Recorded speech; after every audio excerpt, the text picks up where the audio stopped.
Jing-a-ling-a-ling. Who's that coming down the chimney, Kristin? Why?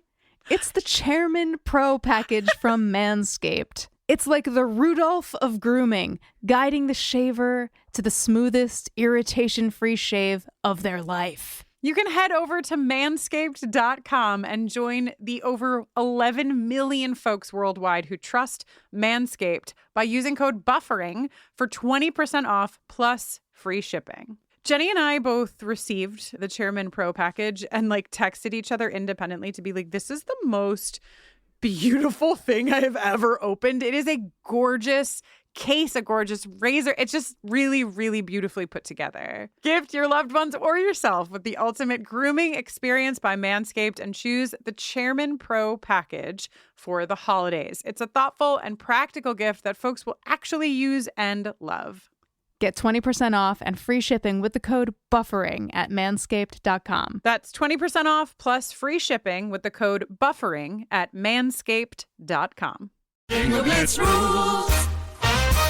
If your bingo has ads in it, That's not a bingo. if it doesn't have the coolest tournaments, mini games, and the most breathtaking design, Nope, not a bingo. if your bingo moment makes you feel so excited that you just want to burst in joy and scream out loud, bingo! Sorry, so you're playing... Bingo Blitz? Now that's a bingo. Go for a world of excitement with Bingo Blitz, the #1 free bingo game. Download Bingo Blitz and play for free. Now that's a bingo.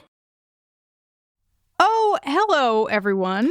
Hello. Ooh, episode 3 of Buffy the Vampire Slayer. How exciting. I think we actually might have something even more exciting than that, though, Jenny. Well, it's not a contest. It's always a contest, god damn it.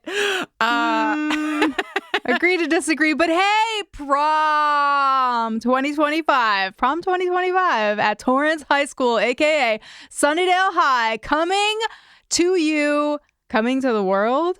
Coming to the universe, coming to all of the universes, actually. If you are in a different universe, you are welcome to find yourself a portal. And this April, portal yourself to Torrance, California. If you do not know what we are talking about, every year-ish, we have a Buffy prom. And only once before have we done it at the Sunnydale High School. Torrance High School, of course, the filming location for Buffy's Sunnydale High, seasons 1 through 3. We went there in 2022. It was unbelievable. I mean, it truly is. There are not words to describe what it feels like to be at a Buffy prom at the fountain where Buffy and her Scoobies sit for those 3 seasons of school. It's wild. It's amazing. And we're doing it again this April. And we're doing it this April at Sunnydale High for a particular reason. Jenny, are we not? We are. Imagine if I just was like, no. Just left me hanging. No yes ands from Jenny Onions. No. Yes, and our book is coming out. Slayers, Every One of Us is coming out April 8th. But for those of you who attend prom, on April 4th, the first night of prom, we will be gathering in the Sunnydale High Auditorium with our most beloved Joanna Robinson to talk about the book for your listening pleasure.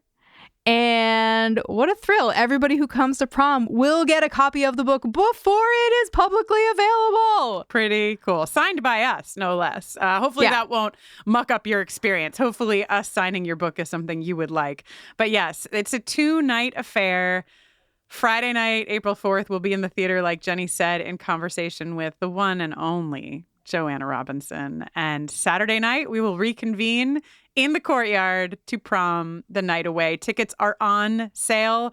bufferingcast.com/prom for all of the details. There are not that many VIP ticket bundles left. I will let you know. If you want the VIP experience, you should snag those tickets now because there's only a handful left. What is the VIP experience? Oh, okay. So this is different than 2022 because next year, 2025, VIP ticket holders will get a bunch of things. You know, you get early access, you get better seats, you get a screen printed poster signed by us. Sure. That's all great. VIP ticket holders will also get access to the balcony, aka if you have a VIP ticket bundle and you're coming to prom, you can walk up the steps that Buffy herself ran up to jump into the bell tower when Jonathan was up there. Those very steps, you'll get to walk up those steps and hang out. You'll have your own seating area. We're going to call it the Bronze because how could we not? And you'll have a view overlooking the whole courtyard. So it's going to be pretty special. It's going to be pretty epic. Bufferincast.com/prom. I'm sure you've been waiting for this opportunity to do some Buffy and Scott Hope balcony cosplay. Everyone's favorite Buffy boyfriend. Yeah, afterwards he might take you to a film festival if you're lucky. Mm-hmm. Not to force your hand, but I do think this would also make a pretty incredible holiday gift if you're searching for something for your Buffy-loving humans. I can't really think of anything that would be a better Buffy gift than getting to attend Buffy prom at Sunnydale High. So putting that in your brain or your stocking or whatever, wherever you put things you think about. I put things in my stocking when I want to think about them personally. Wonderful. We hope to see so many of you there. We're so excited. It's going to rip. I can't wait to Macarena for all eternity. And in case you don't know this, because I actually learned last prom that some people do not know, Jenny, that you play live music and not just buffering songs, but you play 90s covers with special guests. And it's really, really fun. We usually do a Scream sing-along to Kiss from a Rose. We have a new annual tradition of doing the Macarena with everybody who comes dressed up as Prophecy Girl Buffy. There's no words. It's the best. It's going to be so great. I love it. I love it. I love it. And so will you. And can't wait to see you there. Also, 'tis the season, whatever that means. One thing that means is that you may be looking for gifts. So just so you know, we have a lot of really cool shit in the store right now. We brought back some designs that seemed really relevant. We have the Just Keep Fighting t-shirt back. We have You Messed with the Wrong Witch back. We also have a lot of smug bitch stuff just because there is smug bitches for all seasons, you know. Always in season. And we have a Smash the Demon Lizard Patriarchy ornament. It's a different design this year. So it's the hardcore Smash design. And I think it's really awesome. I have one here for you, Jenny, for your tree. And I also have one here for mine. Yeah. Remains to be seen whether or not ornaments will appear on my tree below the 3-foot mark. Dog and TBD. Baby. Yeah. So far, the tree is up and the lights are on it. And that all seems fine. Mm-hmm.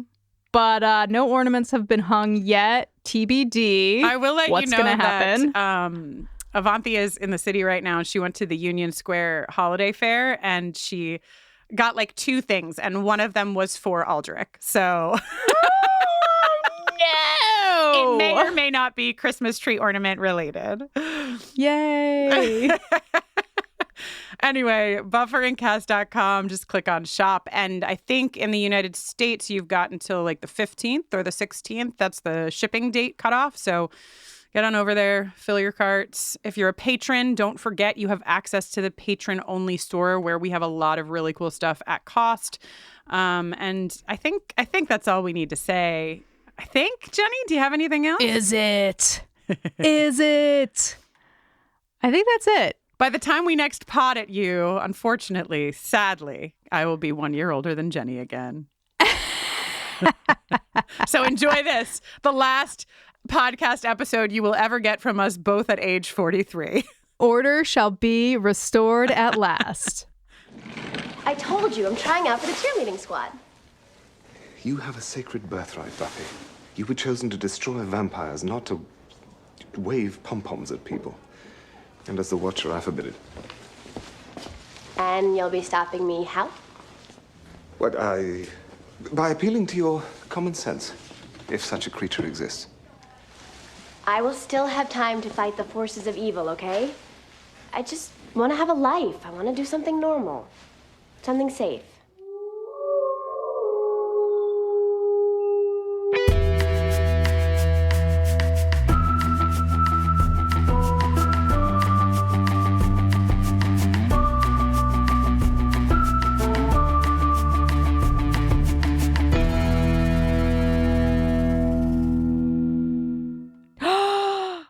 Hello, and welcome back to Buffering the Vampire Slayer once more with spoilers, a podcast where we are watching and discussing every episode of Buffy the Vampire Slayer one at a time for the second time, this time with spoilers. Don't bother looking for books in the witchcraft section. I checked them all out so I could see the semi-nude engravings. I'm Jenny Owen Youngs. And I'm Kristin Russo, and you know what? I'd say I could get a girlfriend if I wasn't so old. Today we are discussing Buffy the Vampire Slayer Season 1, Episode 3, Witch. Witch was written by Dana Reston, directed by Stephen Cragg, and originally aired on March 17th, 1997, St. Patrick's Day. Oddly, an episode void of Angel. No Angel, Buffyverse's Irish most accents, and famous no Irishman. leprechaun spotted in this episode. Yeah. Our spoiler-free coverage of this episode originally aired on September 28th, 2016. According to IMDb, this is the one where Buffy suspects she has a witch on her hands when the cheerleading squad falls victim to sudden blindness and spontaneous combustion. Into every generation, a spoiler warning is born. We alone wield the strength and skill to discuss things from any of the following sources. All 7 seasons of Buffy the Vampire Slayer, plus the canonical Dark Horse comics, plus Angel the TV series and any related canonical comics to that show, plus anything that currently exists inside of the Buffyverse and anything that may be announced or released as we go. You're not safe here. You should really work on your, oh my God, what was it Transformers? The commercials for Transformers? The guy that was like, Micro Machines. Micro Machines, of course. I want you to really cultivate your Micro Machines energy for this as the podcast continues. Okay. A new segment, who knows, but LaToya had some, so every episode that we record before it goes live, it hits my ears again, it hits LaToya's ears, and it hits Mac's ears. We got a whole machine over here, speaking of Micro Machines. And LaToya, in her edit notes, had some correction notes, so I thought, well, how fun, we can put some corrections from LaToya up at the top of the episode, should she have them. So I'll read the first one. Jenny, she says, I'm surprised she didn't say little Jenny. Sorry to burst your incredulity bubble, but the Drew Carey Show was a long-running comedy. 9 seasons, baby. And she adds, and watchable through the 7th. Wow. So my guess, although was incorrect, was correct in that it was a long-running comedy series. My bad. LaToya also says, I believe I noted the voiceover guy was the WB voiceover guy, but not the WB guy who welcomed us to a fresh episode of WB shows. That was Hal Douglas. We don't have his name, but he was making the rounds at the WB before things got fresh? ? Yes. And then knocking me down, I puffed out my chest for the Drew Carey Show. I will shrink it back to its normal size because last episode I was like, oh, it's wrong. In the first season, it's actually Amy's mom who's screaming in the credits. But later, it's Willow, which is definitely why I thought it was Willow. LaToya said it's actually always Amy's mom screaming until the moment that it's no longer in the opening credits starting in season 3. It's not Willow even at some point. LaToya says, I know this because I too, a long, long time ago, used to think it was Willow. And because I just watched a video with every version of the credits, even the superstar version, to confirm. This is the kind of work that LaToya Ferguson does, okay? She does LaToya's nothing not afraid halfway. to dig deep. Yeah. She's not afraid to do what she has to do to get to the truth. It's true. She's incredible. I actually called her in. I phoned a friend to discuss Amber and Amber's crediting in this episode, but we'll get to that once we get into the show. I have notes too. Oh, I'm great. excited to Okay, talk great. about it. And before we get into it here, we have you as our listeners in a shared Google document, which Jenny panicked. Jenny was like, everyone can access one Google document. Will be chaos in there. So far, it's pretty chill. So far, it's nice and neat. Jenny, we learned in our first coverage of Witch that you are afraid of coordinated dancing. I wouldn't say that I'm afraid of it. I just feel like it's none of my business. I feel like there's a lot going on in this episode. That's not my concern. Years ago in our coverage of Witch was the first time that I requested, quote, a small song from Jenny, which would become our jingles. The patriarchy was referenced.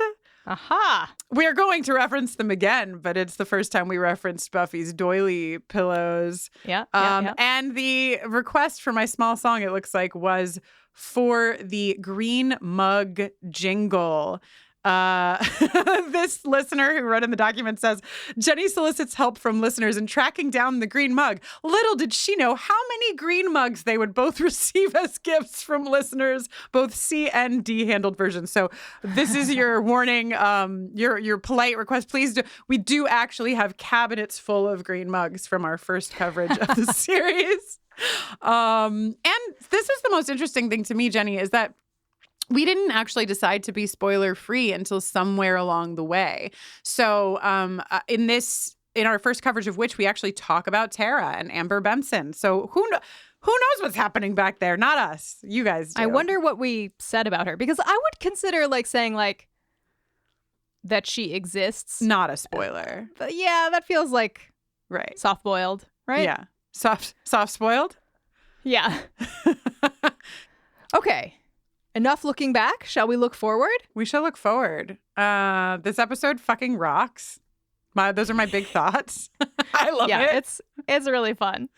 It's so fun. It's so fun. I'm waiting to get to a moment. Maybe I already said this. I'm probably repeating myself from The Harvest.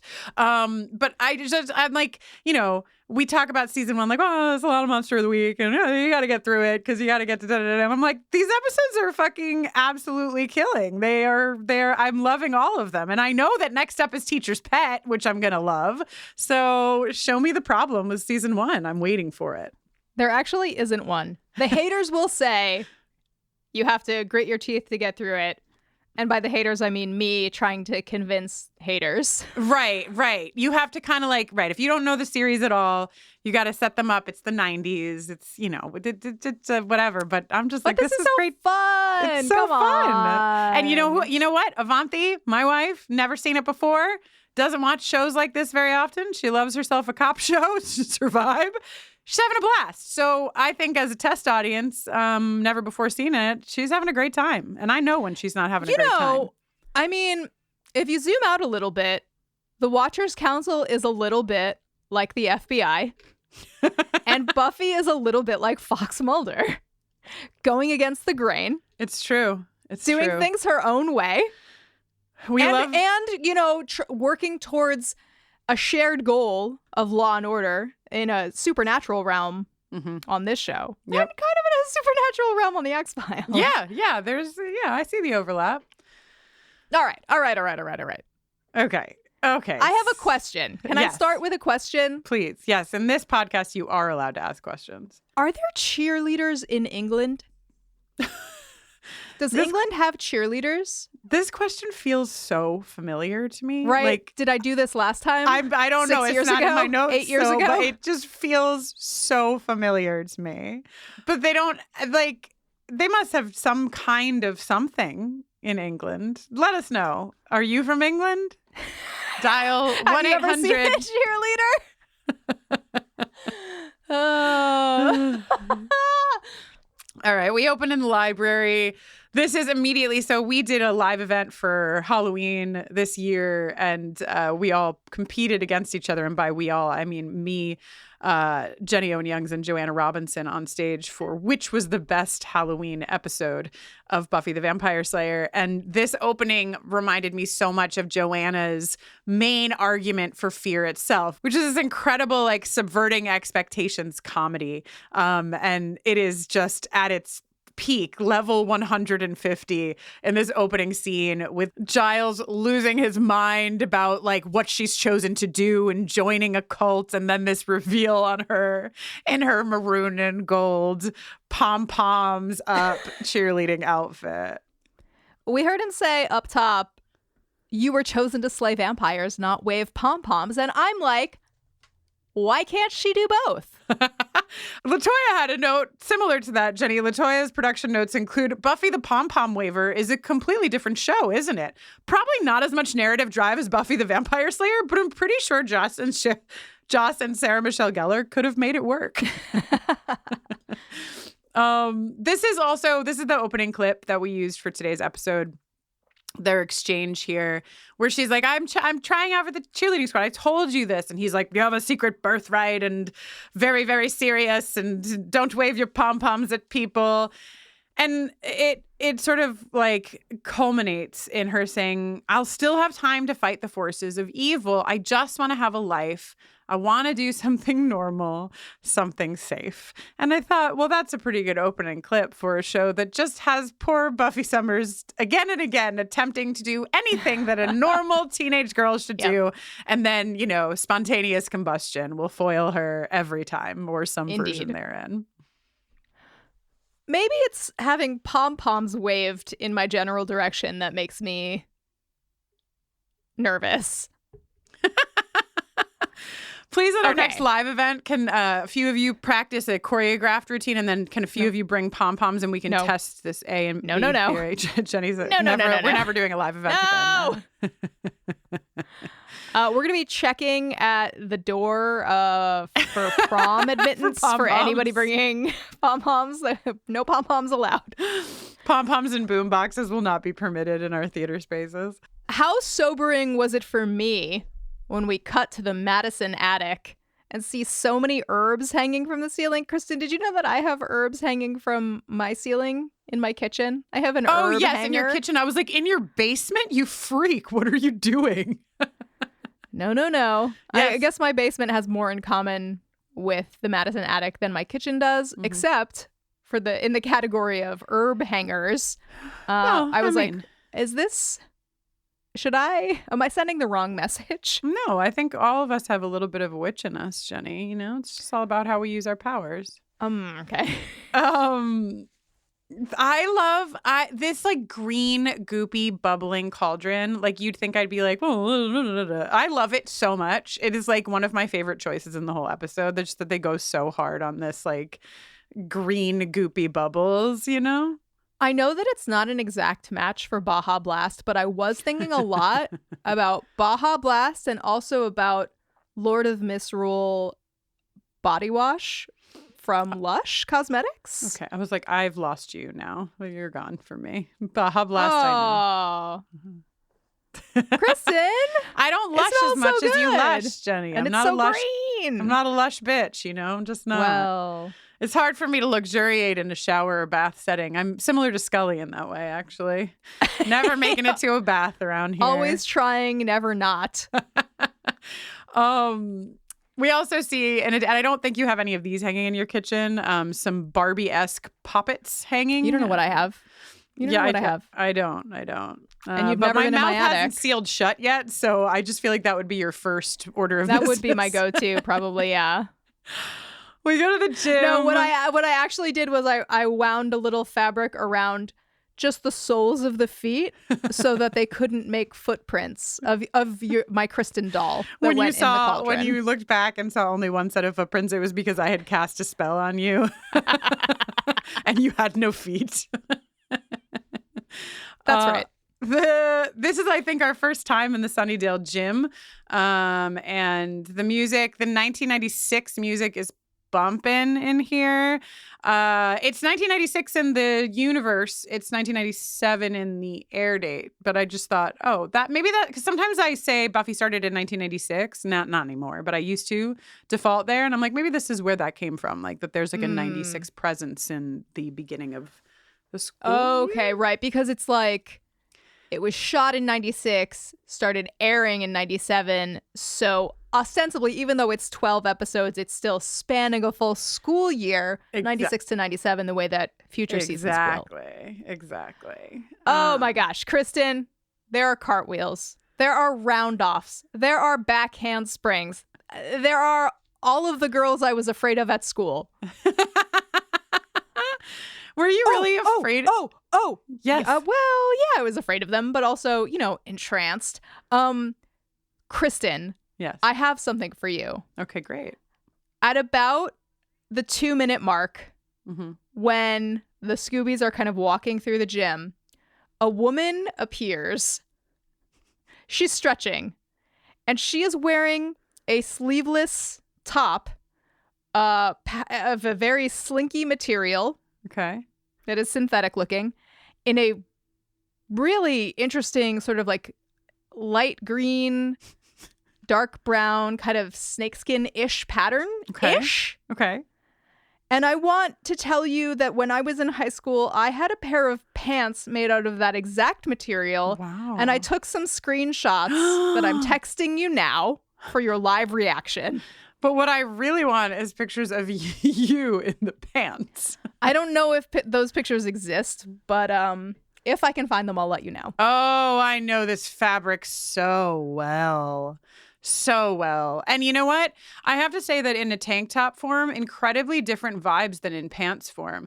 Like you're like a lady in the tank top, but you are an alterna-kid in the pants. I see. You know what I mean? So this makes sense to me. All wow. right. Great. Thank you so much for this incredible research that you've done. I'm here to help. Now you've got the pictures. You can put them on socials if the people are really curious. Yeah, if they really need to know.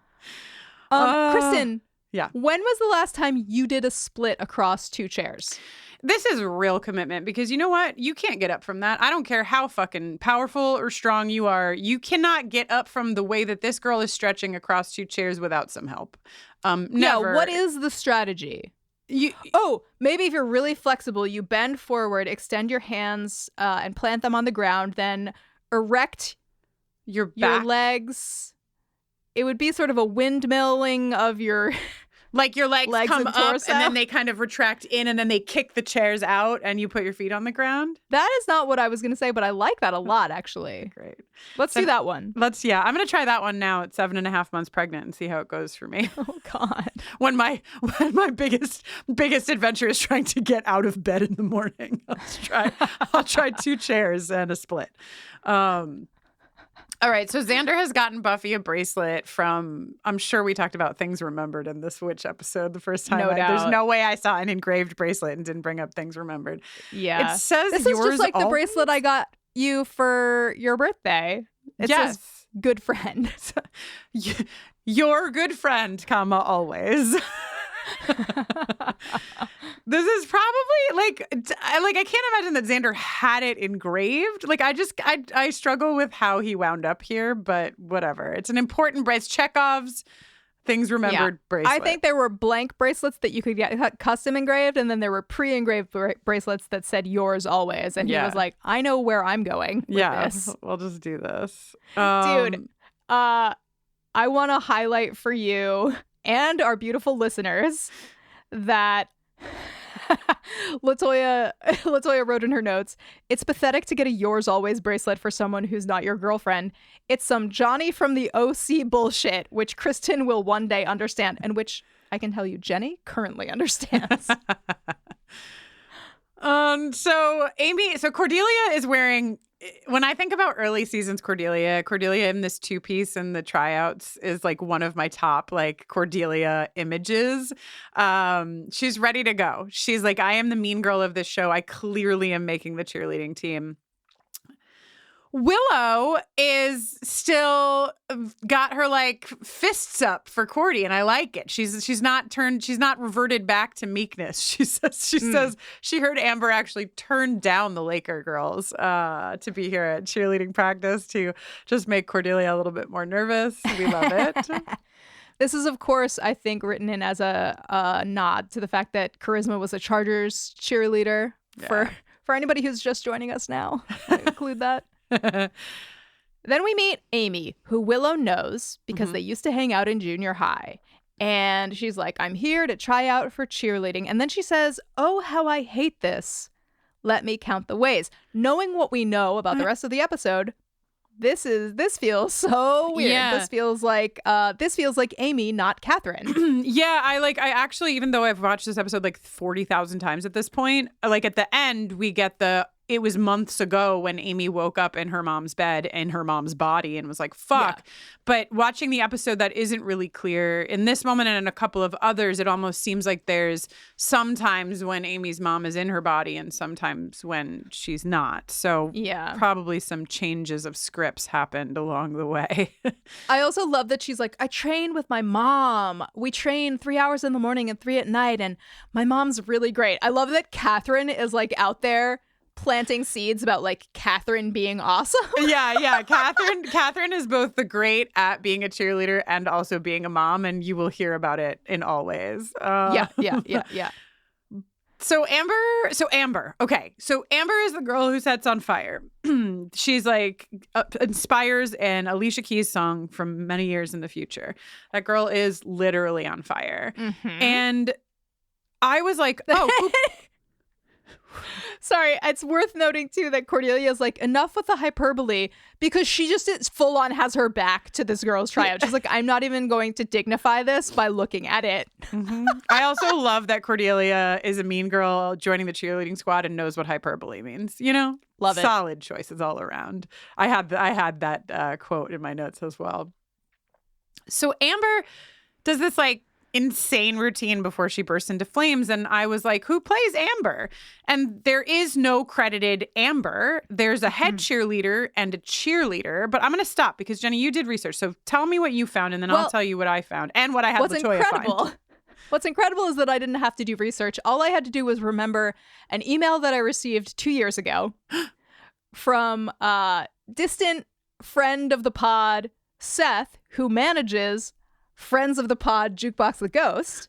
What the fuck? Where are we going? What a crazy tour. He sent me a little note and said, I had dinner with my friend Karen last night.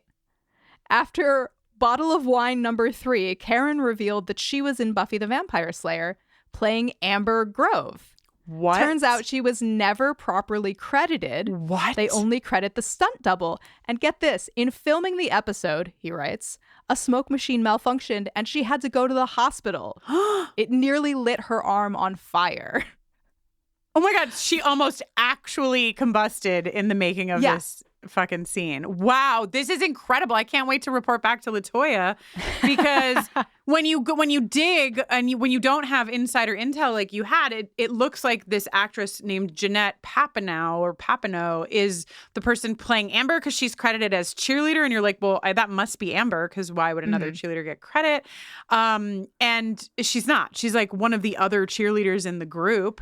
LaToya said Amber's not even in the co-starring credits at the end of the episode, which suggests that she was a stunt person and not an actor.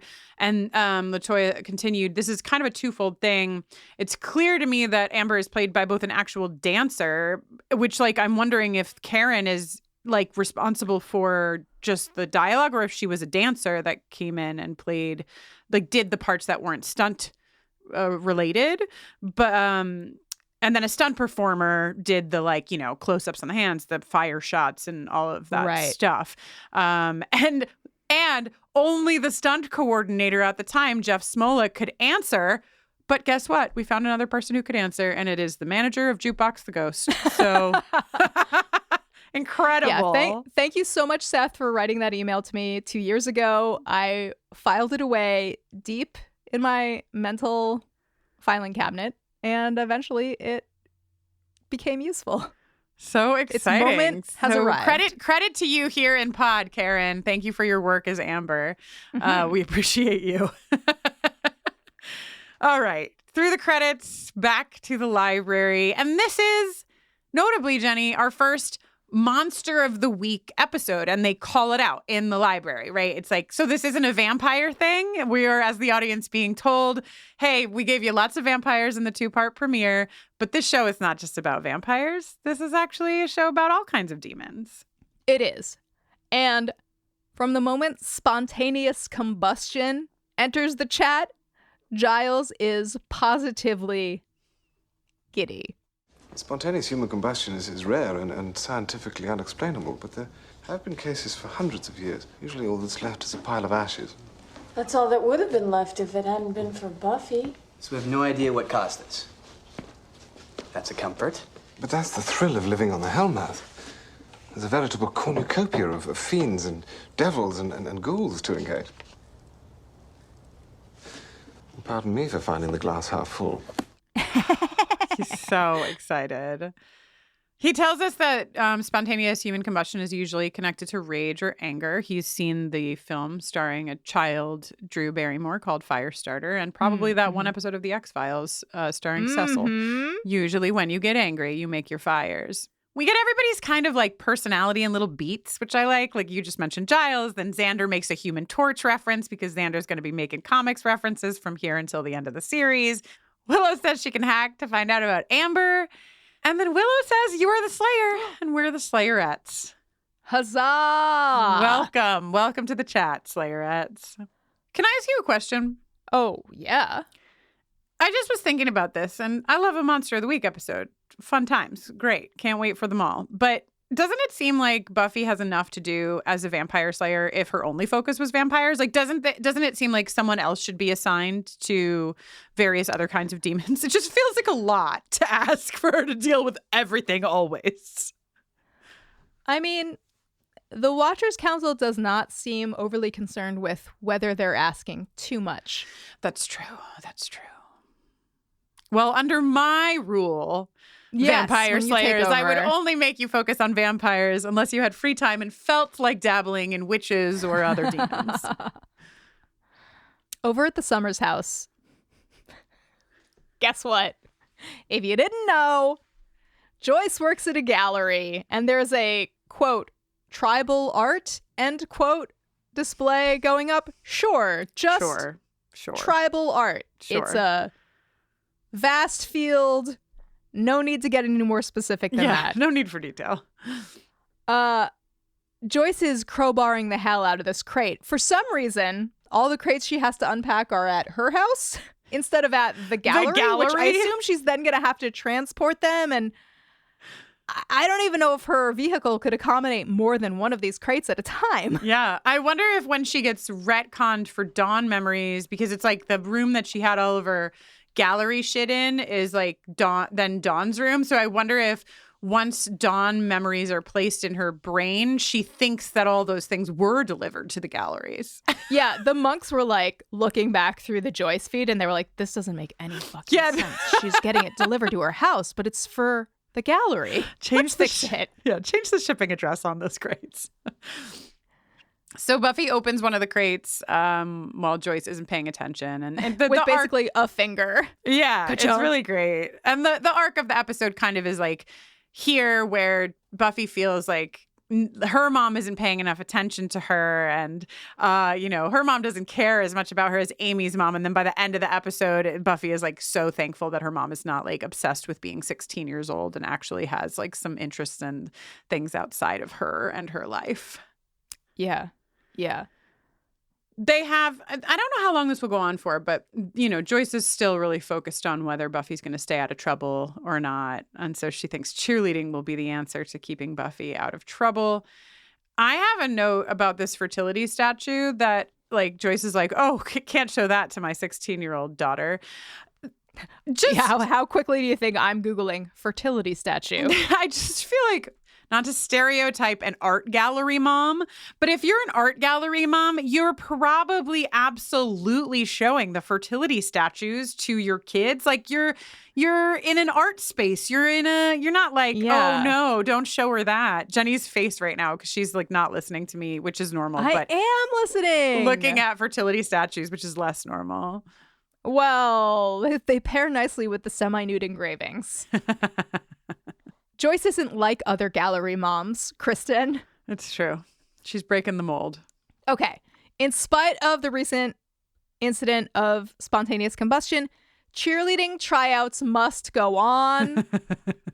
I watched this scene through my fingers, covering my eyes. Because it's none of your business. It's none of my business. Amy, Cordelia, and Buffy are all involved in this group performance part of the tryouts, and Amy, in a flip, knocks Cordelia over. So is this Amy's mom struggling in the, uncoordinated body of her daughter? Is that like that seems to be That seems to be the idea, yeah. Cordelia just nailing it at every turn with her delivery. You saw that, right? That wasn't me. You saw that, right? Right? As the scene changes over and Amy and Buffy are in the hallway. We get Buffy looking like a Mad Men secretary. Literally a French twist in her hair. Like, she's really going business professional for her first impressions at Sunnydale High School. I love that Catherine in Amy's body is now just hanging out by her own photo, staring at it, probably thinking about like, this was so much easier when I was in my own body and young. Yeah. But also maybe hoping that somebody like stops by to be like, what are you looking at? So she could be like, her nickname was Catherine the Great. She took that team and made them tri-county champions. No one's done that before or since. And then anyone who wants to listen, she can also tell you about her, quote, dad, who left her mom with nothing, and on and on and on. She put herself through cosmetology school. An interesting choice for a lady who, I don't think she went to cosmetology school. I think she went to witchcraft school. It seems like that's where her main expertise is. Maybe she did both. Perhaps. Maybe they're not so different. Sure, alchemy probably exists in both. Mm-hmm. There's a weird, like, her mom is like a Nazi comment, which is like, I mean, that is not weird, especially in the 90s. I feel like every movie I can think of, like, just used that casually as a reference to overbearing anything. But I think Willow as our Jewish character saying Heil is a choice. I don't know that is a thing. Yeah, I mean, Willow's Jewishness hasn't been specifically stated. And I do wonder at what point Willow and Xander get last names. You know what I mean? Like, interesting. You think that they didn't have the last names at the jump? Yeah. I have no idea. But, Right. you know, the first 2 episodes were written by Joss, and this episode is written by somebody who we're never going to hear from again. Right. And they're just figuring stuff out. So I'm like, no thanks, any which way. Any which way? That's right. But just interesting to think about where they were in the process. Yeah. Doesn't make it necessarily a better choice, but Yeah, totally. Kristin, Mm-hmm. I need you to get your cell phone and I need you to call the fucking police because there are towels all over this locker room. Were these girls raised in a city dump? This is appalling. This is exactly the kind of thing that you should call police for. And they're wet. You know what's happening as those wet towels are all crumpled on floors and in lockers and strewn about benches? We didn't have showers we didn't do showering in high school locker rooms. That was not a thing. You didn't have a swimming pool? No, that's probably why it wasn't a thing. So awesome that you didn't have a swimming pool. It would have been, except for I literally was a swimmer before I went to my high school, so it was kind of a bummer for me. But no showers in the locker room. We're going to get to the Cordy and the Amy of it all, of course. But I just wanted to talk about something, and I could have done this anywhere. But, you know, this idea we get from Willow that, you know, Amy's mom is really obsessed with her weight. And if she gains an ounce, she'll padlock the fridge. She'll only serve broth. And like when Amy was younger, she would like go to Willow's and they could pig out on brownies together or whatever. And, you know, later we'll get way more development into like how abusive, I mean, really, like literally abusive Amy's mom is to Amy. And I was thinking about it a lot because we know obviously Amy's arc and, you know, her dad comes and she lives with her dad or whatever, and then she's a rat, blah, blah, blah. But like eventually Amy has some like really big addiction struggles, and she's really like there's a lot happening for Amy. And so I just thought it was cool to watch this episode. Maybe cool is the wrong word, but just like interesting to watch this episode and think about the fact that like this girl has massive trauma from this experience that we see in the episode and like so much that has come before it. And so knowing that the character is developed in the way that she is, I thought that was like on point, you know, like it like totally connects to these kind of experiences. So I just wanted to say that. Now we can have fun with a mean girl. Yes, love it when the jump scare is Cordelia. I have a dream. It's me on the cheerleading squad, adored by every varsity male as far as the eye can see. We have to achieve our dreams, Amy. Otherwise, we wither and die. Look, I'm sorry about... Shh. If your supreme klutziness out there today takes me out of the running, you're gonna be so very beyond sorry. Have a nice day. Kristin, what are the odds that Cordelia and I would have the same dream? It's true. You have always told me that your dream would be to be adored by every varsity male as far as the eye can see. Yeah. Yeah. Oh, that makes sense to me. Maybe not in the same way. Sure. You don't necessarily want to be on the top of the cheerleading pyramid in your adoration, but right. No. I want to more be like the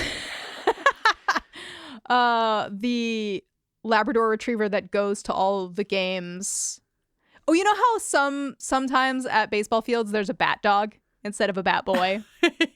I would like to be the beloved bat dog. The bat dog, yeah. You want to be adored by every varsity male as far as the eye can see because they want to emulate you for your coolness. You know, like that's... Oh, yeah. That's sort of the angle that you're going for. Yes. And what's cooler than a dog that carries a bat around?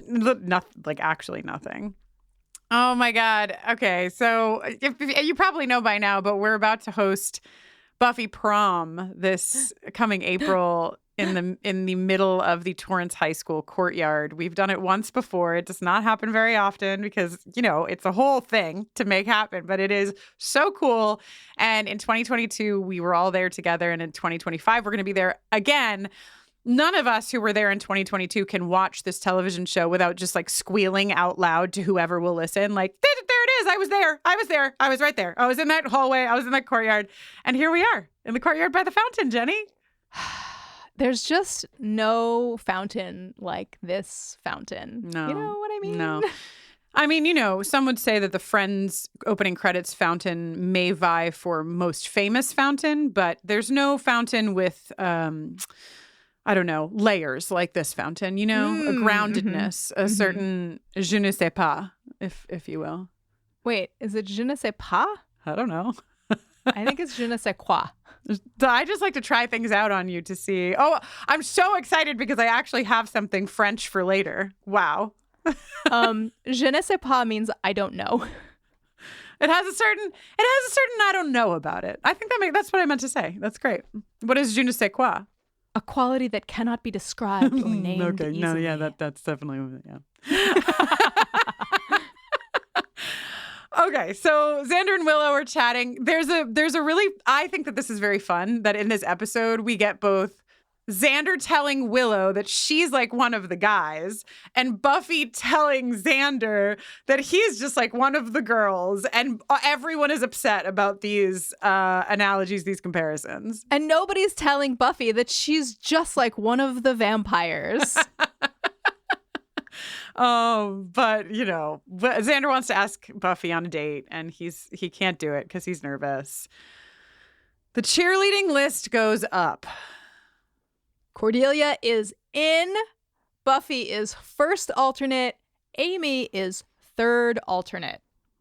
This is not good news for Amy. Buffy doesn't really care, but Amy / Catherine the Great in Amy's body is very upset. Buffy's like, brownies? Would brownies be good? I heard you like brownies. Catherine's like, I don't know what a brownie is, and stop talking to me. We cut to Amy's house. In the attic, we hear Amy's voice. Kristin. Yes. In 1997, this is what a single income household led by a cosmetologist would look like. Yeah, this is the house you could live in 1997 with one income in cosmetology. It's point taken to a point because this is also Sunnydale, where we're pretty sure that the real estate right. Later in the episode, Xander explicitly says vampires and witches, no wonder the property values in Sunnydale are so low. Yeah. We don't see anybody. We just hear Amy's voice saying, "Give me the power. Give me the dark. I call on you." Jenny needs to say something right now. What is it, Jenny? This is the closed captioning error because it says Amy's voice, and we're not supposed to know that it's Amy. Right. That's all. I call on you, laughing gods, let your blackness crawl beneath my skin, accept my sacrifice. And there's Cordelia's hair tie, the one she threw in that locker that she tried to slam shut, but it bounced back open, and we decided to keep that take. Wrapped around this Barbie, dropped into the cauldron. Feed on her. Uh-oh. That doesn't sound good, actually. It doesn't. There was no Latin, though, so like it can't be that bad, you know? Fucking Brian Krakow up in here. Joyce is like, you should join the yearbook staff. I was the photo editor, so I looked very popular. Look at my yearbook. Buffy's like, have you seen the people who work on yearbook? Nerds pick on them. Jenny, Brian Krakow agrees. Have you know, I'm the same age as Buffy. We're both pretty much the same age as Buffy. And like, I don't know a lot about like Joyce's generation, but I just feel like anyone could tell you the difference between Farrah Fawcett hair and Gidget hair. They're so different. At the very least, even if you don't know what Gidget hair is, if you look up Gidget hair, Gidget is Sally Fields. It's not anywhere close to Farrah hair. Isn't Farrah Fawcett hair? Again, if you're younger than us, then you don't need to know this. But at our age, I feel like we knew what Farrah Fawcett hair was. Okay. You could never. Okay, I didn't know what Gidget hair was, even though I really should. But yeah, you couldn't confuse these two hairstyles. No, and would you have an idea of what Farrah Fawcett hair was? Yes. Yeah, because I didn't know what Gidget hair was either. I had to look it up. I knew like Farrah Fawcett hair, and then Twiggy. Twiggy is a model from the 60s that like I knew what her hair was like because it's like the pixie. It's like one of the original, like maybe not the original, but it's like a pixie cut. And maybe that's just because my mom talked about like that haircut when I was growing up. Is there something inhuman about Gidget?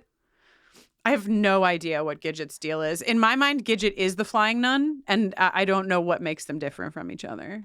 I mean, I know that the flying nun is like magical and flies, but what does Gidget do?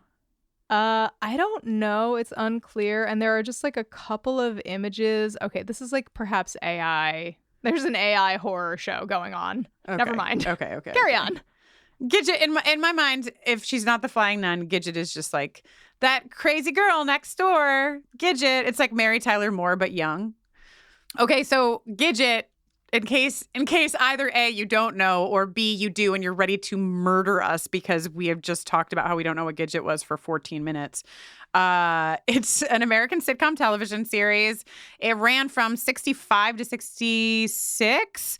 And it centers on the father-daughter relationship. Father of a daughter, daughter of a father, center of this show.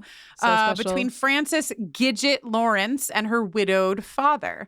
They follow her adventures in school, at home, and at nearby beaches. Russell Lawrence guides his 15-year-old daughter, while married sister Anne and husband John offer unsolicited child-rearing tips. So Mary Tyler Moore, but young, just a fun gal looking for a fun time. How could you not be a fun gal looking for a fun time with the name Gidget, I guess. I wanted to see if Sally Fields was, I always call her Sally Fields. I know it's Sally Field. It's just, you don't understand how I was raised and how many words my mother said incorrectly. Okay. I wanted to see how old she was since we're also deep into like My So-Called Life right now. And, Angela Chase is played by a teenager, literally. Sally Field was just shy of 20 when she was playing a 15-year-old for the show. So she was not a teen. Okay. Off the Gidget train. Basically, Joyce is just desperate for Buffy to do any school activity in the hopes that it will prevent her from getting kicked out of school. Yeah. All right. Cordelia is in full zombie mode. She's sort of like walking aimlessly through the hallways. Willow and Xander are like, what is up? I would like to make a personal shout out to Xander's black sweater with these orange stripes and say that probably all of us had some version of this sweater. Yes. And He looks great in it. He looks great. He does. This whole episode is Xander trying to ask Buffy out while she is distracted by something. And right now that something is Cordelia at some random locker. Buffy's like, I'm going to go just check this out. Follows Cordelia to driver's ed.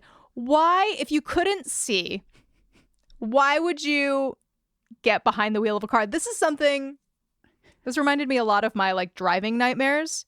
If I have a nightmare about driving, I'm usually like getting into a car and driving, and like something is impairing me in a way that like prevents me from having access to my full faculties. Wow. In order to drive, and then I inevitably crash. Wow. I've never had a car crashing dream. So happy for you. Well, let's see what happens tonight. My big bone to pick with this is I don't think you can teach driver's ed in a car that doesn't have brakes on the teacher's side. That is... You can. That's how I took driver's ed. Really? Yeah. I just thought it was like standard practice that if you don't know how to drive a car, you must be driving a car where someone who does know how to drive a car can have some control. In Jersey, we're brave. Wow. In Jersey and Sunnydale, man. Yeah. And, this is actually Cordelia driving when she is in the middle of going mystically blind is a lot like Cordelia driving for the rest of the series. Yeah. It's actually, the jury is out on whether this had anything to do with her mystical blindness or not. But why, at the end of it, when she's gone through the chain link fence and finally come to a stop, she gets out and this UPS truck is just so far away. Absolutely giving no fucks. The driver's not going to brake. Driver's not going to swerve. The only way Cordelia is not getting flattened by this truck is Buffy runs and pushes her out of the way. We didn't see, but actually Amy's mom was taking some of a UPS package and wrapping it around a little mini UPS truck before dropping that in the green cauldron as well. Giles is even more pumped when he moves on from spontaneous combustion to witchcraft. Yep. And, Buffy everybody doing a great job putting this together pretty quickly. Both of the people attacked are cheerleaders. And hey, we know Amy really wants to be a cheerleader. Mm-hmm.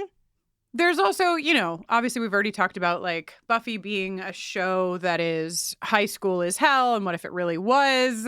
This is also, what if the pressure that your parents put on you to be perfect actually manifested in them swapping bodies with you, or manifested in you yourself using witchcraft to get the thing that they wanted you to achieve, which I think is cool. Mm-hmm. And Buffy says as much to Giles.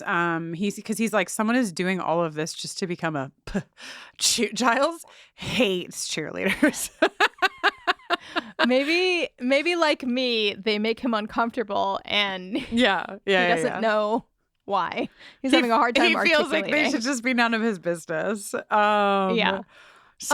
Hey, why are there so many books about witchcraft in the Sunnydale High School library? I guess they're from Giles' personal collection that he famously added to the school's collection. But it's like, even if you rolled up to the school with all of those books yourself, wouldn't you just maybe keep them in your office? Why check put them out in circulation? to Xander so he can look at the engravings? And wouldn't Giles already know, actually, that Xander checked them out since Giles is the librarian? I have a little bit of respect for Xander getting his porn from like ancient witchcraft engravings, like there's something nice about that. There's something classical about it. Yeah. Luckily, there's a super simple "is she a witch" test. All you have to do is spill a potion on her. Yeah, some fucking mercury nitrate. And you know what, scientists, let us know. I tried to figure out what happens if you spill mercury nitrate on the skin of a person, and I couldn't really figure it out. Obviously, I didn't try too hard. Also, Eye of Newt being called for frequently in this episode, but Eye of Frog being substituted, and I'm just wondering, like, I think that's acceptable. Flexible. All right. I think that's okay. I in my opinion, witches, please let us know, but in my opinion, Eye of Newt, you could probably use Eye of Frog, Eye of Toad, Eye of Salamander, you probably have a whole family of eyes that you could use as Eye of Newt. But you know what? Maybe that's like, Italian witchcraft. It's sort of like, you're Italian, you just pull whatever you got off the shelves. This'll do, that'll do. That's kind of my Stregonona answer. Actually, I am remembering, I think much later in the series, when Giles and Anya are running the magic box together, I seem to recall Anya suggesting a substitute and maybe like, oh, like Eye of Newt. I don't know if it's specifically about Eye of Newt, but whatever it is, being like, oh, that's like the bougie option, but you can actually use this and it's just as effective. That's probably what was in my head too. And then I just made it about being Italian. Hey, Jenny, Dr. Gregory is teaching science class. I don't think I ever knew that Dr. Gregory was in more than one episode. I did not realize this either. And when he popped up on the screen, I was so excited to see him. Too bad he's going to die in the next episode. But, what a delight. Yeah, I just thought it was so fun. You chose to hit play on this podcast today. Smart choice. Progressive loves to help people make smart choices. That's why they offer a tool called Auto Quote Explorer that allows you to compare your Progressive car insurance quote with rates from other companies. So you save time on the research and can enjoy savings when you choose the best rate for you. Give it a try after this episode at Progressive.com. Progressive Casualty Insurance Company and Affiliates. Not available in all states or situations. Prices vary based on how you buy. Support for today's episode comes from OneSkin. Did you know your body starts accumulating senescent cells as early as your 20s? These are also called zombie cells. Ooh, perfect for Halloween. I know, except you don't want them. These cells stop producing collagen and hyaluronic acid and start secreting an inflammatory substance that makes neighboring cells dysfunctional too. There is an answer for these zombie cells, though, and it comes from our friends at OneSkin. Cut off their heads. Just kidding. No. Founded by an all-woman team of scientists, OneSkin is the first and only skin longevity company to target cellular senescence, a key hallmark of aging, with their proprietary OS1 peptide. OS1 is scientifically proven to decrease lines and wrinkles, boost hydration, and help with the thinning skin that often comes with age. You don't have to take our word for it, though our word is thumbs up all around. Two girls, 4 thumbs over here, all facing upwards toward the sky because we love this face cream. We love this lotion. But it's not just us. They have over 4,000 5-star reviews for their full line of face, body, sun, and travel size products. OneSkin is the world's first skin longevity company. By focusing on the cellular aspects of aging, OneSkin keeps your skin looking and acting younger for longer. Get started today with 15% off using code BUFFERING at oneskin.co. That's 15% off at oneskin.co with code BUFFERING. After you purchase, they'll ask you where you heard about them, and hey, why don't you tell them you heard about them from us? Buffering, a Rewatch Adventure. For many businesses, the holiday season can be both an exciting and stressful time. With so many balls in the air, one thing you definitely want to know you can rely on is how you're selling your products. And with Shopify, you can rest easy knowing it's the home of the #1 checkout on the planet. Nobody does selling better than Shopify. And when it comes to successful brands like Aloe, Allbirds, or Skims, an often overlooked secret is all the things that go on behind the scenes that make selling, and for shoppers, buying, simple. For millions of businesses, if you take a peek behind that curtain, you'll see that Shopify is what makes it all possible. Shop Pay boosts conversions up to 50%. So that's more happy customers and way more sales going. It's true all the time, but especially this time of year, your commerce platform better be ready to sell wherever your customers are scrolling or strolling. On the web, in your store, in their feed, and everywhere in between. Businesses that sell more sell on Shopify. Upgrade your business and get the same checkout we use for Realm merch with Shopify. Sign up for your $1 per month trial period at shopify.com/realm, all lowercase. Go to shopify.com/realm to upgrade your selling today. Shopify.com/realm.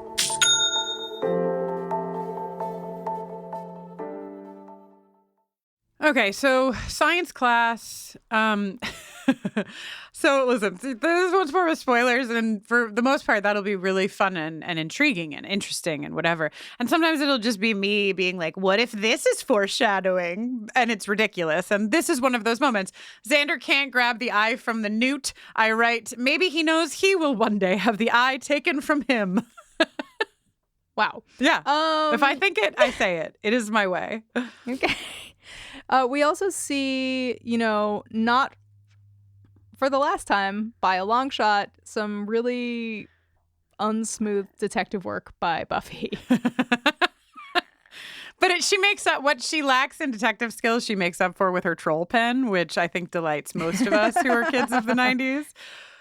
Even though she does a horrible job, she gets Amy's hair from the hairbrush carried in her backpack. Ladies, did you carry a hairbrush in your backpack? I barely use a hairbrush as it is, let alone carry one in my backpack. I did because of gym class, probably, I guess. But I also was like very uncomfortable with the idea of anybody seeing me brush my hair for reasons I cannot hope to explain. No idea why. I was just like, this is so shameful. Yep. This is private. Jenny's private time with her little hairbrush. It's nobody's business. Now I can brush my hair in front of people and I don't care. You've grown so much. I've come so far. Yeah. So they put all these elements together, and Willow pours a little bit into a tiny little piper. What do you call this? Pipette? A pipette? Do you call it a pipette? I don't know. What's a little... It's not a beaker. It's just a tiny little guy. It's not a pipette. It's a test tube, isn't it? Oh, test tube. Yeah. What's a pipette? A lady pipe? It's a little bit of it kind of looks like a dropper. Oh, okay. If you keep squeezing my fingers together, will that mean anything to you? So whatever. Amy's arm turns blue. She has cast the spell. She is that witch. And while this is happening, a student named LaShawn turns around and her whole mouth is, I said sewn shut, but it's not even sewn shut. It's just kind of gone. Yeah, it's just sort of somebody put her in Photoshop. Blur. Used the blur tool. Yeah.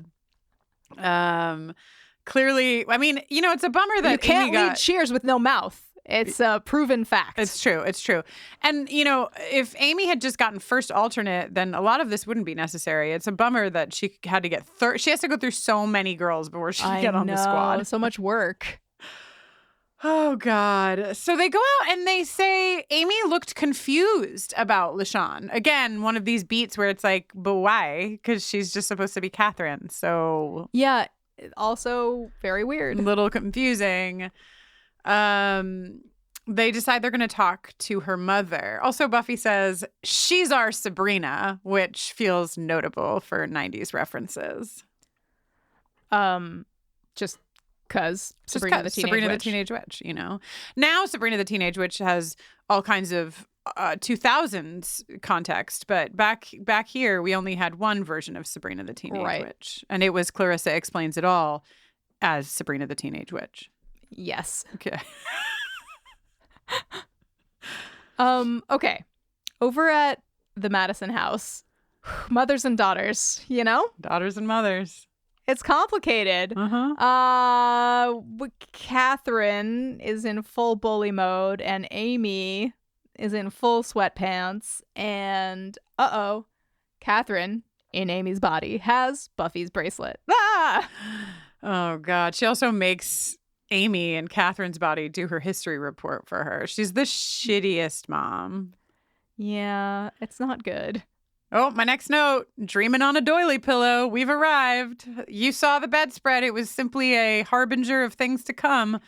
We've got How could you sleep on this? How could you sleep on this? Is not a case for sleeping on. This is a decorative case. It's a decorative Buffy, case. Get off of there.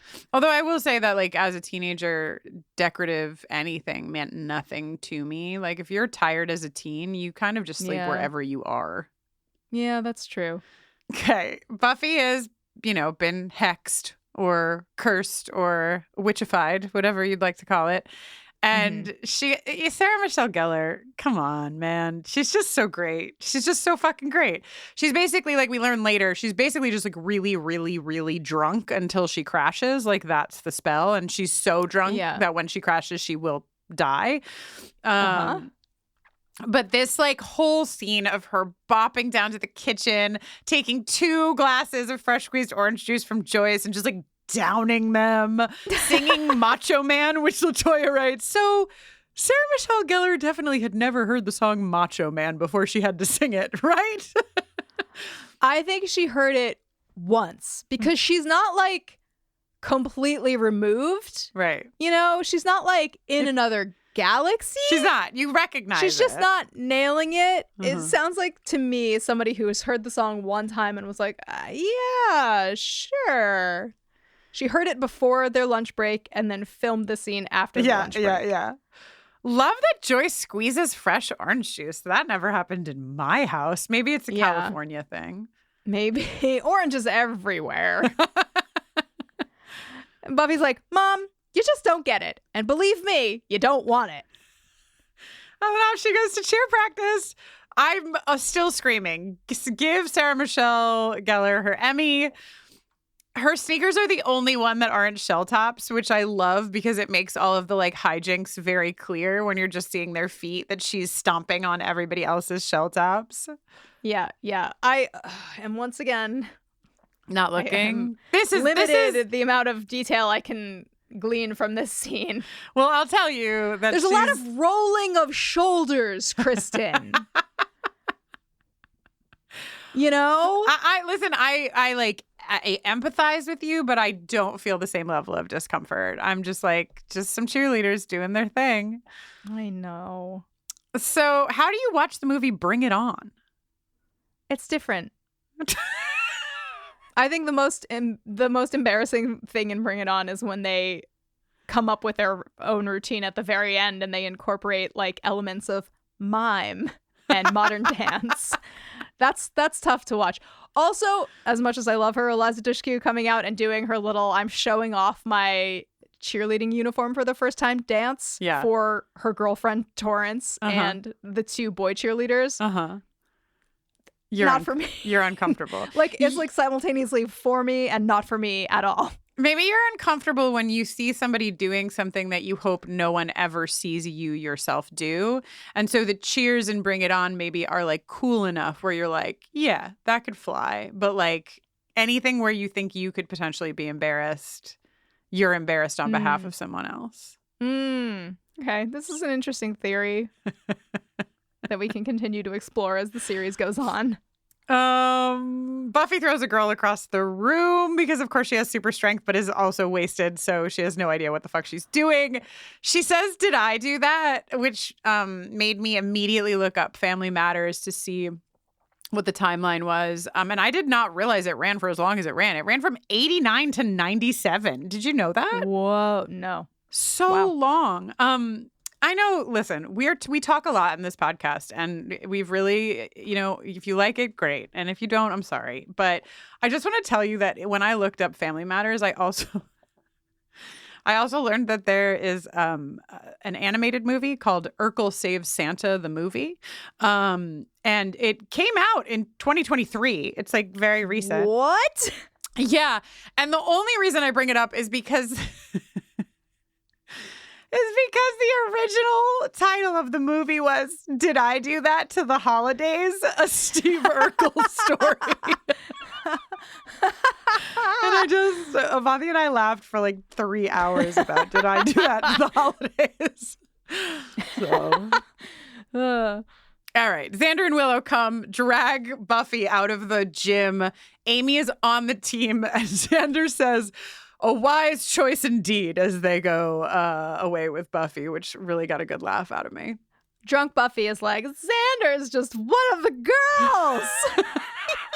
And Giles, in probably the only time this happens in the whole series, nobody remembered that I said that, Giles is immediately like, "This is a Bloodstone vengeance spell. Here is how it works. And here's what we need to do to reverse it." I feel like no one is ever like, "I recognize this." Right. and here's what we need to do. And here's what we It's need always to like, do. let's read something. Yeah, and we learned that, like, even though the other cheerleaders she just wanted to take out of the running, with Buffy, she's actually trying to kill her. This exchange, another, like, important Buffy core element beat, Willow asks how much time they have to save Buffy, and Buffy says, tell me the truth. Like, don't fuck around with me. Like, tell me how much time I have. And Giles does tell her the truth. He says 2 hours, 3 at most. And I just thought, oh, that like feels foundational, you know? I also have really felt in this episode that obviously we know how Giles' influence is going to like impact Buffy and her development over the seasons to come. But I feel like you also can really see so clearly in this episode how much Buffy's influence is going to shift Giles's opinions and actions and ways of being in the world. Yeah, he is like already in dad mode. Yeah. Oh, God. You kidding? Yeah. This girl is very sick. We either need to get the witch's spellbook or we need to cut the witch's head off. She'd be casting from a sacred space with a pentagram and a large pot. Or as LaToya wrote, now that's a vat. That made me fucking die. You need to have listened to our coverage of the X-Files to understand that reference. And it really got me. Buffy and Giles roll up to the Madison house in Giles' car. Here's where we need you, gentle listeners. It's a CITROEN. How do you say it? We can't remember from 8 years ago. Please help us. We are just two girls. No, please Jenny, write I in. did. Hello at Buffer. You looked it up already? I looked it up and I pulled clips for us to play in the episode. Both being said in French, which is of course more beautiful, and then English. And then in like really wretched English. So I'm going to play the French version and then the English version of this word being said. Citroën. Citroën. Citroën, says the internet. Let us know if we're saying it wrong. Yeah, famously, Jenny and I said this word wrong for 6 years after this and said it probably in every single possible way you could attempt to say these letters in combination with each other. Yeah. Amy in Amy's mom's body is at home eating brownies, and I'm like, Amy's only food source, brownies. But also, like, don't you feel like maybe, because she's like terrified of her mother, but like, don't you feel like she's like, well, this is fucking one way I can get back at this bitch. I'm just gonna eat brownies until I pass out. Yeah. So let's hear the exchange. Giles and Buffy get to the door, and at first, you know, Amy and Catherine's body is like, I'm not allowed to. I mean, my daughter is. And let's hear their exchange. Your daughter is meddling with something very dangerous. Are you aware of that? No, I don't know what you're talking about. Oh, I think you know only too well. You've got to go. She's going to be home soon, and you... This girl is very sick. Now, you will shut up and you will listen to me. Your daughter has access to some very powerful magics, and somehow your obsession with cheerleading has made... I don't care about cheerleading. It's not my fault she's doing stuff. As her mother, you should assume some responsibility for her actions. Admittedly, I played this sound clip because I wanted to hear Giles say, you will shut up and you will listen to me. Yeah, Dad is mad. Dad is mad. So we get the body swap reveal, right? Buffy clocks the brownies. Buffy clocks the her dad slip up. Yeah. And Buffy's like, Amy? From her stupor. And she said, I was wasting my youth. So she took it. That's a great, it's upsetting, but it's a great fucking line. This is what parents can sometimes do to their children. Maybe not so literally, but figuratively, when they think that they should be able to make the decisions for their kids and their lives. So we already told you, but this is where Buffy and Giles learn that she woke up a few months ago in her mom's bed. She looked in the mirror and she was like, this is a Freaky Friday indeed, you know? The freakiest. The freakiest of Fridays. So Giles and Amy go up to doll attic. There's so many dolls. Drusilla would love this attic. Yeah. And Giles is like, there'd be specific volumes she'd need for this kind of casting. Okay.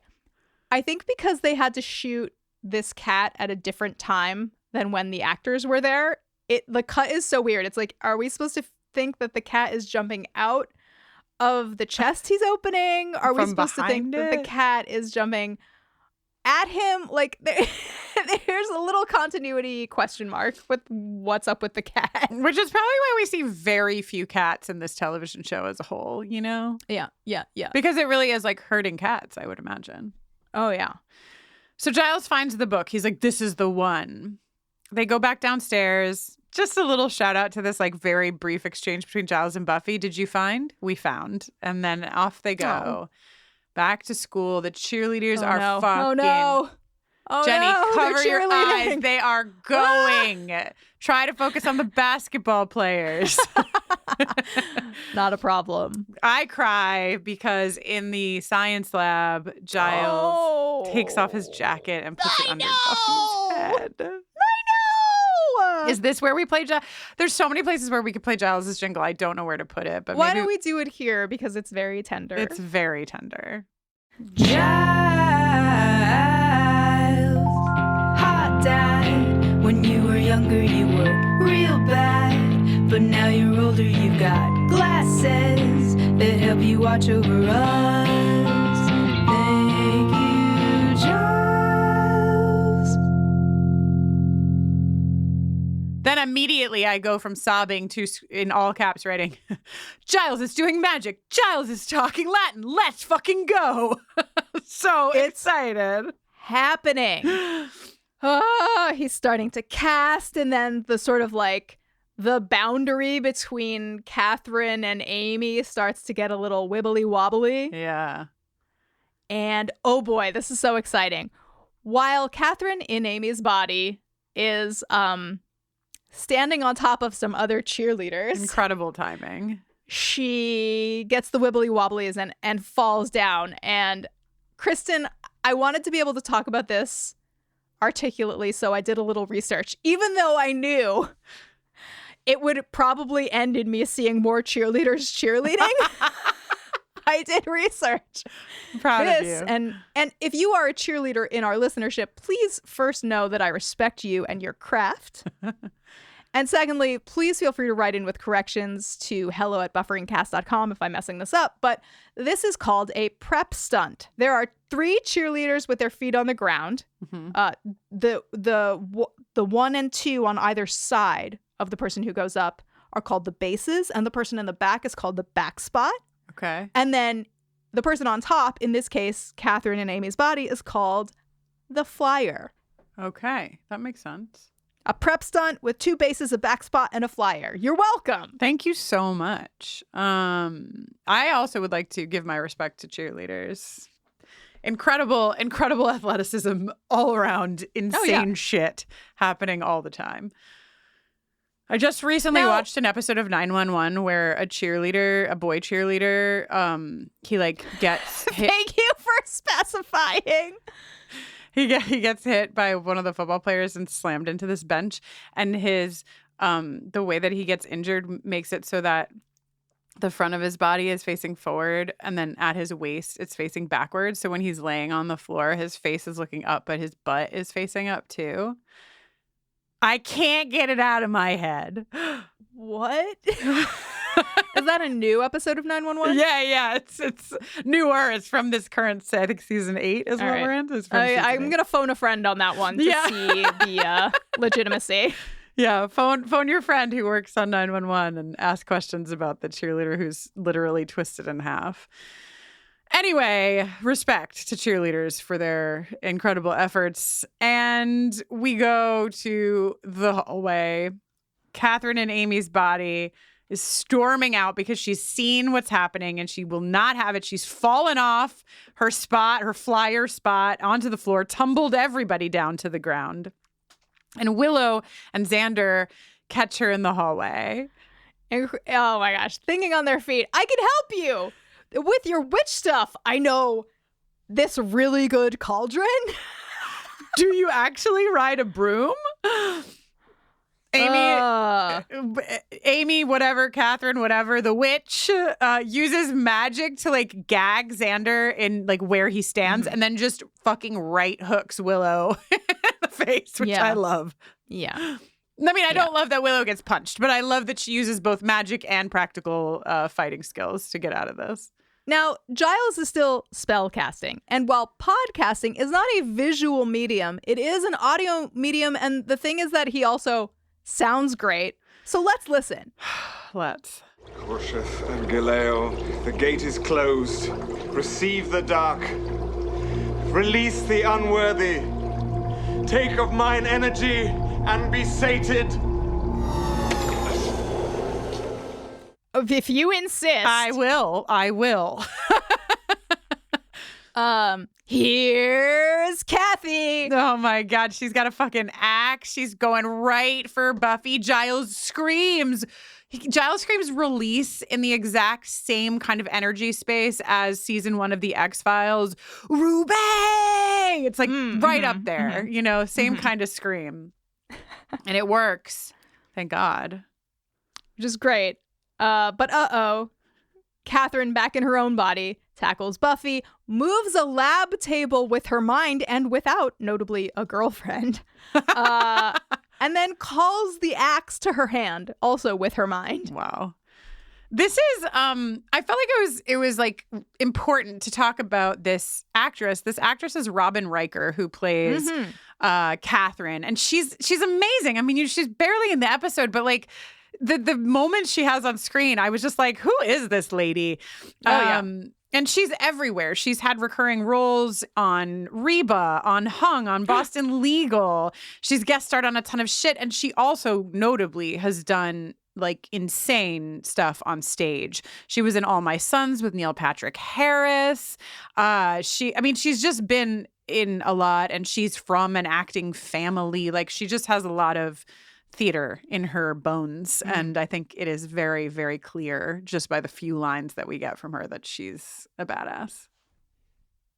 Yeah, she rocks. She's also not afraid to put in some black contacts. Oh my God. Some whole eye contacts. We got white. We didn't even talk about Cordelia's eyes going white, but we get all white eyes for Cordy and all black eyes for Catherine. And we know from interviewing a lot of cast members that this means there's a contact specialist on set. They're there. They're going to help you in your eyes. We've got the periodic table of the elements, Slamola.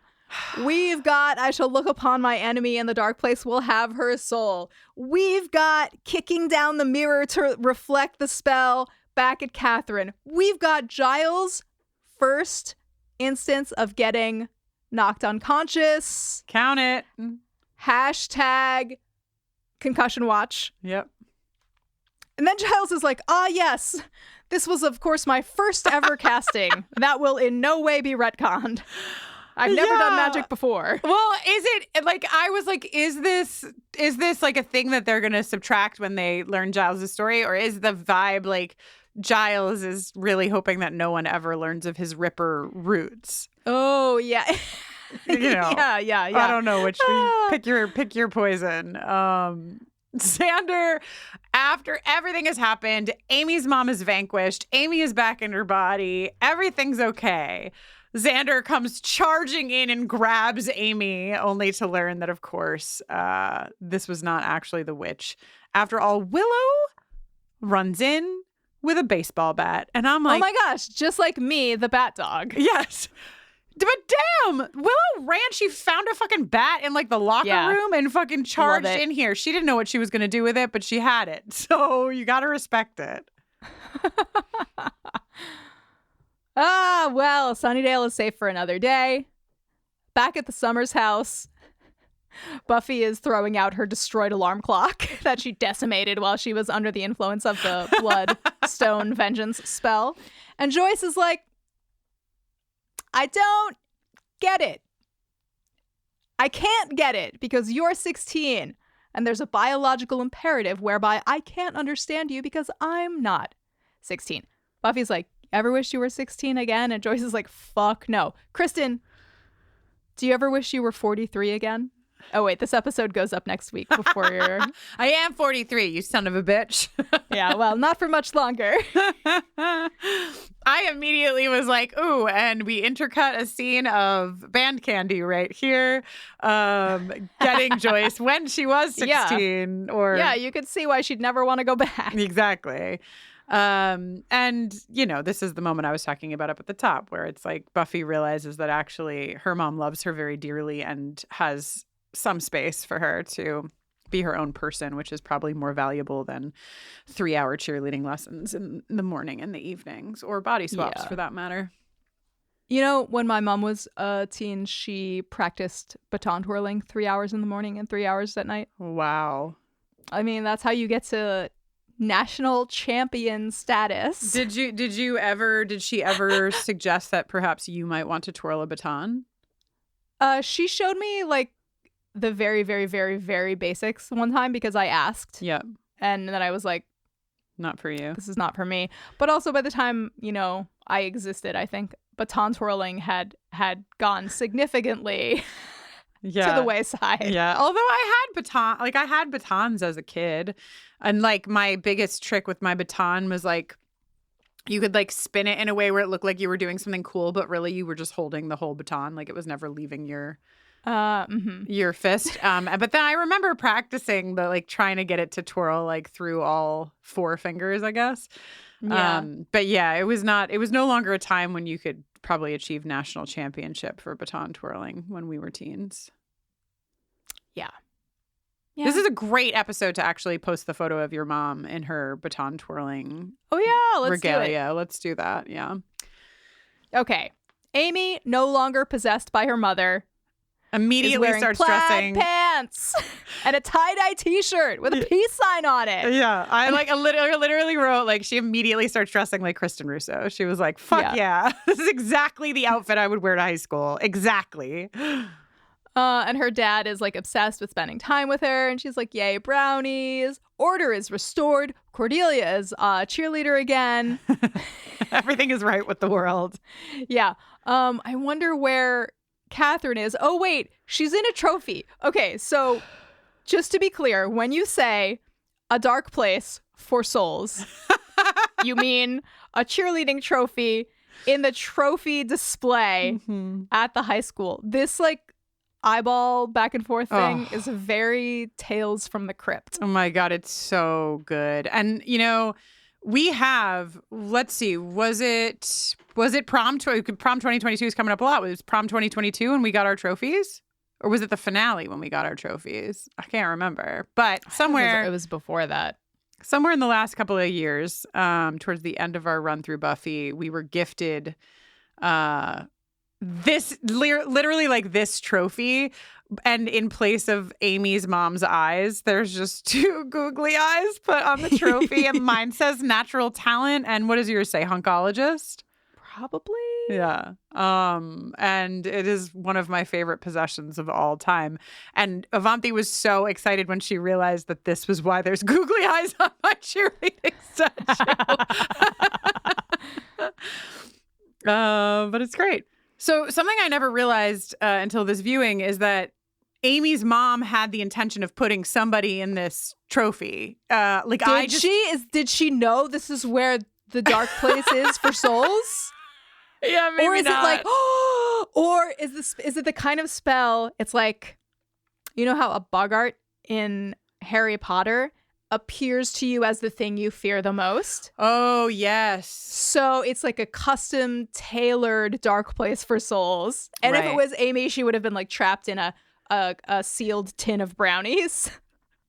She would have been in a little gerbil home, and she wouldn't have understood why, but it was actually just foreshadowing for later seasons.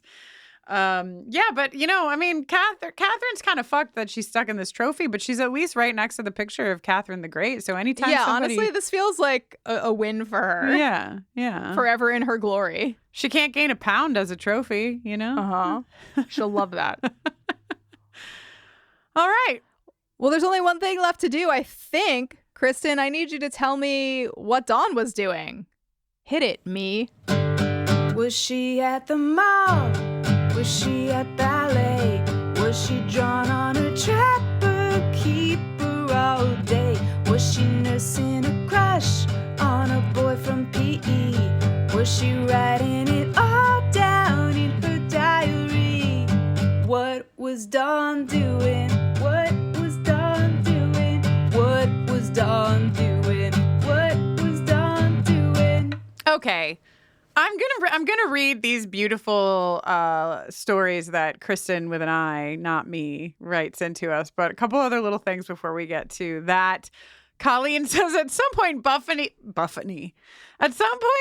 definitely catches Dawn wearing Buffy's cheerleading uniform and practicing silly made-up cheers in parentheticals. Anchovies, you're so delicious. I love you more than all the other fishes. Oh, absolutely. Agree. Katie, Dawn made the mix CD for Buffy to practice her cheers to try and support. Buffy acts like she hates it, but she secretly adores it, and it stays in her room for the rest of the series. Oh, sweet. I don't know if Dawn's that nice at age 10, but I love the sentiment, Katie. Then there was like an exchange about Dawn's 10th birthday, which is kind of like canonically built in.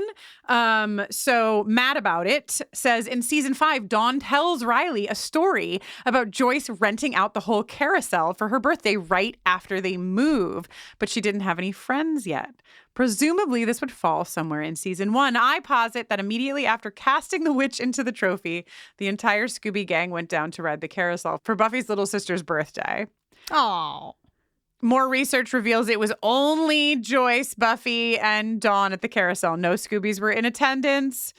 And then I loved this little note before I get to the longer story.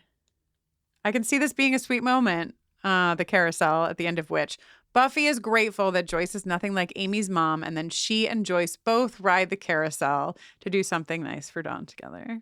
Cute. Oh, cute. Okay, from Kristin with an I, not me. What Dawn was doing during the witch. Dawn is in homeroom, starting to get familiar with her new classmates, while Buffy breaks the horrible news to Giles that she's trying out for the cheerleading squad.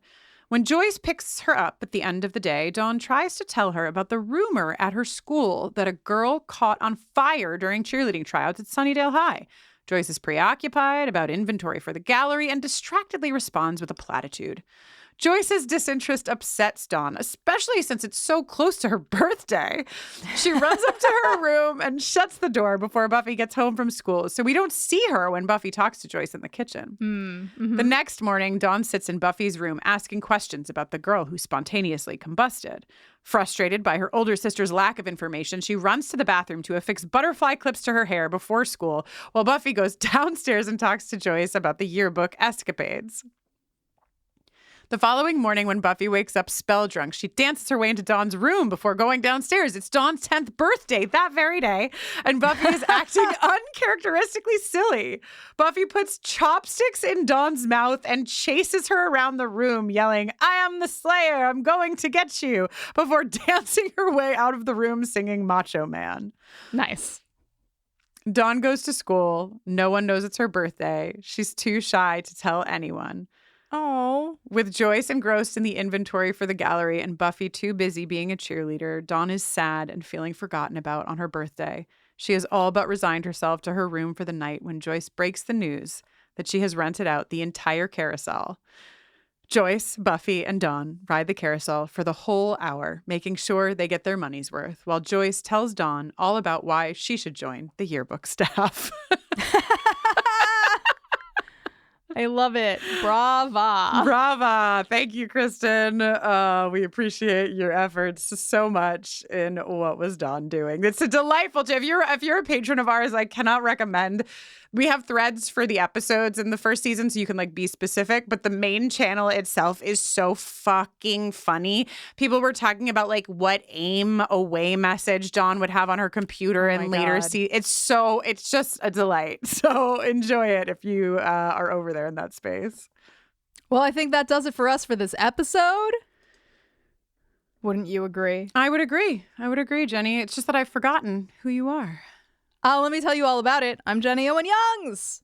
And when I'm not watching Buffy or making various podcasts with my good friend Kristin Russo, I'm usually making music. The deluxe edition of my album Avalanche just came out last month, and it's chock full of 10 freaking bonus tracks.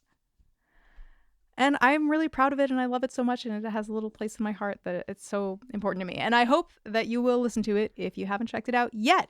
You can find it on your favorite digital music platform. And you can find me on socials at Jenny Owen Youngs.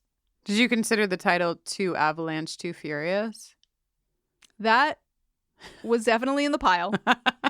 But, you know, we went simple. Yeah, that's fair. I'm Kristin Russo, and when I am not thinking of alternate titles for Jenny's discography or talking to her about Buffy the Vampire Slayer or The X-Files or Yellow Jackets or whatever the hell else is playing on our televisions, I'm often doing work for the LGBTQ plus community. You can learn about that work as well as some of the books that I've written for queer folks and their families, as well as my queer horror movie club and my queer book club at KristinNoeline.com, KristinNoeline. Use that spelling to find me on social media. Hey, we're on Blue Sky now. Blue Ski? Hey. What do people call it? What do the kids say? We're there, okay? It's so cool because there's no algorithms. It rules so hard. I can't even believe that I just get to see the people I follow. Wow. So what a concept. We're on Blue Sky. We're on Twitter, Facebook, Instagram, and we're on TikTok, where we are in the process, the slow, exciting process of creating, with the help of our listener Addie, little music videos for every single one of our Buffering the Vampire Slayer songs. Holy smokes. You can find us on all those platforms at BufferingCast, and you can email us at hello@bufferingcast.com. You can support our work on Patreon, patreon.com/bufferingcast. And of course, don't forget, bufferingcast.com has literally all of this information and more. So go on over there, check it out, join the fun. We're having a great time. Back to Buffy.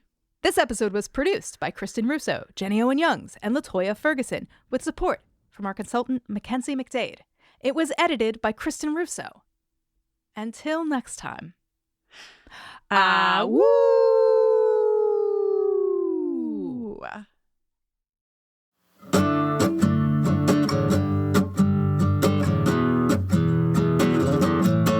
Well, it's tryouts week and I'm so excited. I'd really like to lead some cheers, but the competition is super tight and things are getting pretty weird. Spontaneous human combustion occurred, much to Giles' delight. If Cordelia can't see her own face in the mirror, what is the point of life? In an attic there's a cauldron full of something green, and whoever's doing magic has it in for me.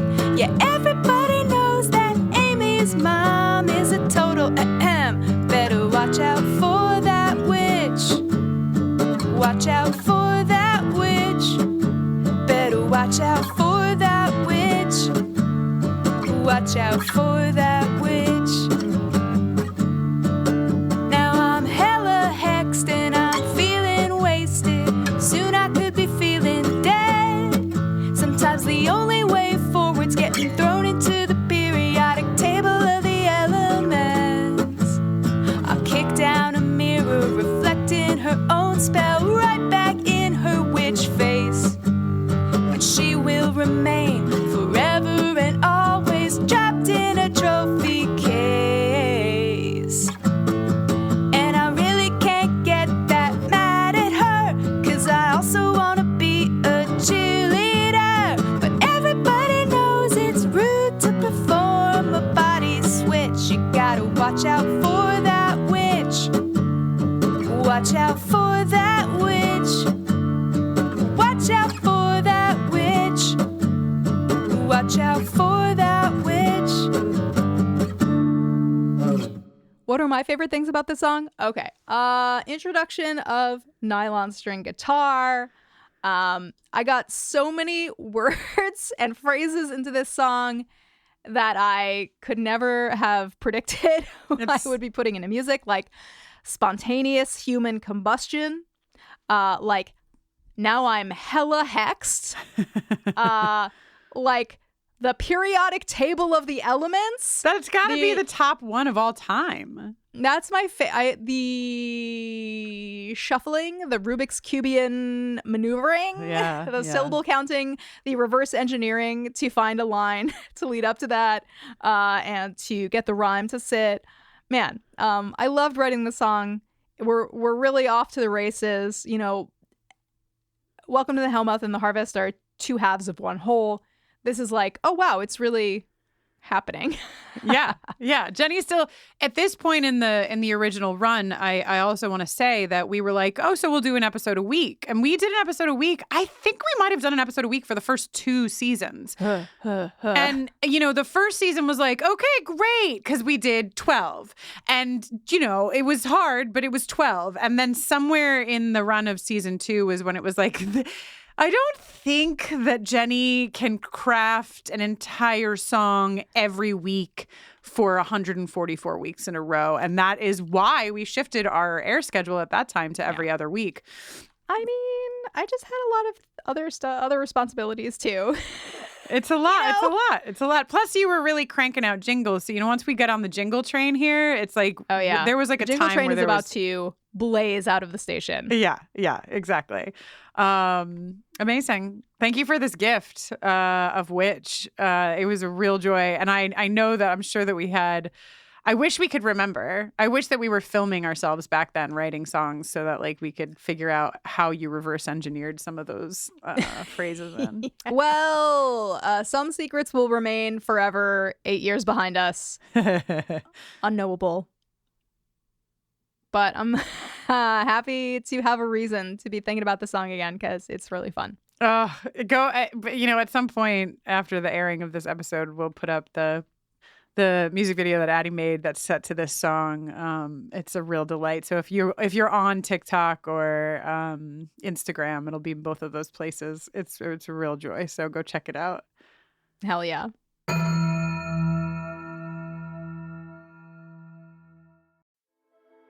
Hi, I'm Laura Cathcart-Robbins, and I am the host and creator of the podcast Only One in the Room. Every week, my co-host Scott Slaughter and I invite you to join us and lose yourself in someone's incredible Only One story. We talk to real people dealing with issues like infertility, the death of a loved one, human trafficking, and women who, fake it. Oh, and we want to be fair, so we talk to celebrities too. Emmy winners like actor John Cryer, supermodels like Amber Valletta, and rock stars like Ryan Dusick. Everyone is invited to share their Only One story with our listeners. With 21 seasons and counting, we guarantee you that Only One in the Room has a story that you'll connect with. This podcast is for anyone who has ever felt alone in a room full of people, which is to say that this podcast is for everyone. Download Only One in the Room on Apple or Spotify today. Hi, this is Rob Benedict. And I am Richard Spate. We were both on a little show you might know called Supernatural. It had a pretty good run, 15 seasons, 327 episodes. And though we have seen, of course, every episode many times, we figured, hey, now that we're wrapped, let's watch it all again.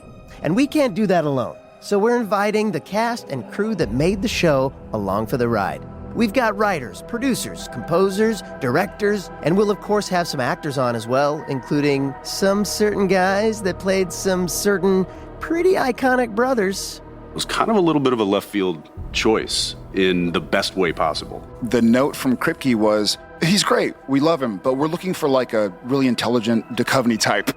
With 15 seasons to explore, it's going to be the road trip of several lifetimes. So please join us and subscribe to Supernatural then and now.